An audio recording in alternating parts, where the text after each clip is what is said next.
கோபப்படுபவர்களை அல்லாஹ் ஒருபோதும் நேசிக்க மாட்டான். அறிஞர் சொன்னார், அல்லாஹ்வுடைய கோபத்தை அடையக்கூடிய காரியங்களில் மிக முக்கியமான காரியம் கோபம். கோபம் அடைவதற்கு அல்லாஹ் அந்த உரிமையை கொடுக்கவே இல்லை யாருக்கும். நாம் யார் நமக்கு சமமான படைப்புகள் மீது கோபப்படுவதற்கு? நீ இந்த படைப்பை படைத்தவனா? இந்த படைப்பிற்கு உரிமையாளனா?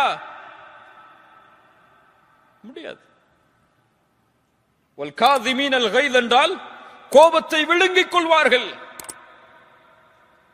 யாராவது கோபப்படுத்தினா, யாராவது ஒரு விமர்சனம் செஞ்சா போ அல்லாஹ் உன்னை மன்னிக்கட்டும் போயிரு சொல்லி கோபத்தை காட்டிட மாட்டாங்க. கோபத்தை விழுங்குவார்கள் என்றால் யாராவது கோபப்படுத்தினால் இவன் சிரிப்பான்,